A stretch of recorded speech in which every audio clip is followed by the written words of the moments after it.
like a Hellcat.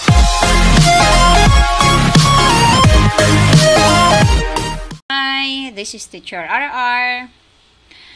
Ngayon naman ang isi-share ko sa inyo ay kung paano gamitin itong app na ito.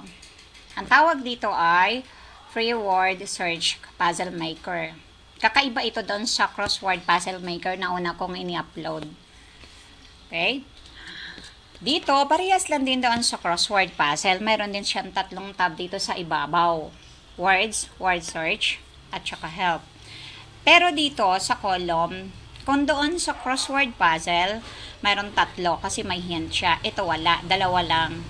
So, ang number column lang at saka ang word. Ang number column, parehas lang sila from 1 to 21 din. So, ibig sabihin, hanggang 21 na word ang pwede nating gawin dito. So, magsimula na tayo. Limbawa, ang ipagagawa ko ay ang aming gawaing 1. Sa unang markahan, ang katangiang pisikal ng Asya. So, ibigay ko na ngayon ang mga salitang kailangang hanapin ng mga bata sa crossword ay sa word puzzle.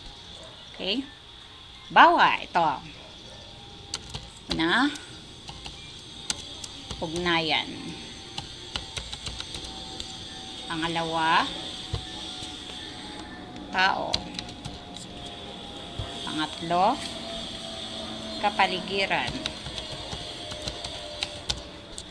Pang-apat, kabihasnan. Kabihasnan. Ang panglima, geografiya. Geografiya. Ang pang-anim, sinauna. Ang pang-pito ay kultural. Number 8, kontinente. Number 9, Asya. Number 10, physical. Okay, so that's it. Sample lang muna. Huwag na natin gawing 21 kasi sobrang tagal nito. Mahaba. Ngayon, since nandito na ang ating mga salitang ipapahanap sa mga bata, pindutin naman natin tong word search. Itong tab ng word search. So, pindutin natin. Ito naman ang makikita natin.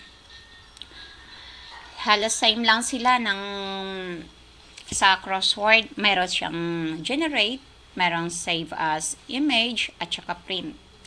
So, simulan natin. Try nating mag-generate para makita natin ang word, ang puzzle. Ayan. So, ayan na siya. So, kung okay na sa iyo ito, pwede nating pindutin itong save as image. Ayan. Tapos, i-save natin sa desktop. Tapos, pangalanan natin, gawain 1. 1, cross salita. Cross salita.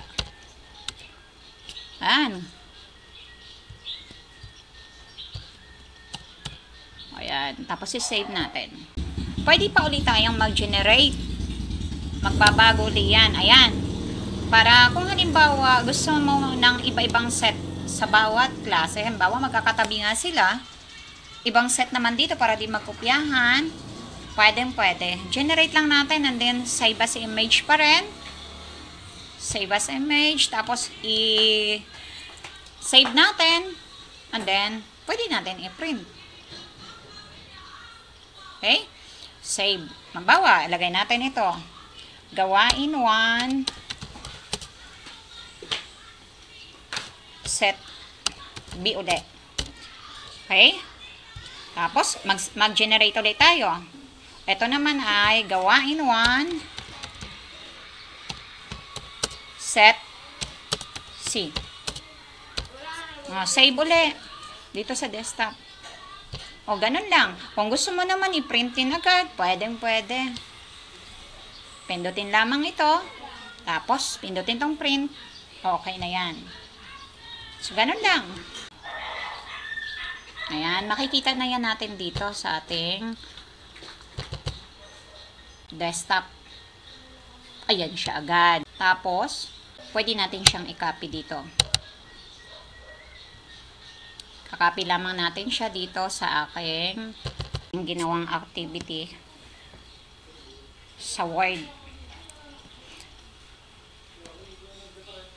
Papakita ko sa inyo kung paano naman natin siya ilalagay dito sa acting activity. So, since nagawa ko na to, i-insert ko na lamang yung crossword o cross salita na ginawa natin. Ito. Kakopy lamang natin to. Copy. Tapos, pindutin natin tong word. And then, Ctrl V. Or paste. Ayan, nandyan na siya. Ayan. Tapos, pwede natin siyang i-edit. Ganyan lang.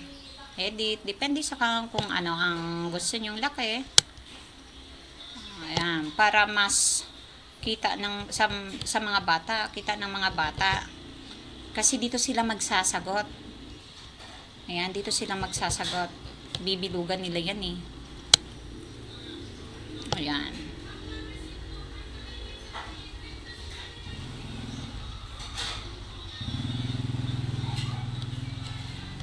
Edit natin to. So lumaki masyado. Palitan natin ng konti itong mga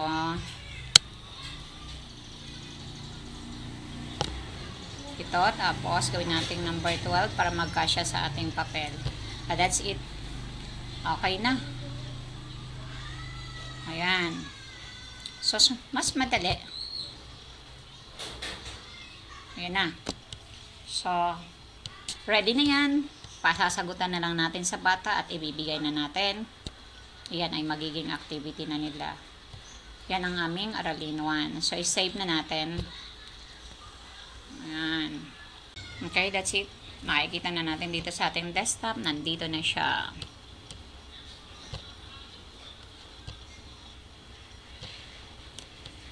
Ayan. Piprint na lang natin to. Ready na yan. Pwede ko na to i-print. Ayan na. Po. At maraming salamat sa inyong panonood. Hanggang sa muli. Bye!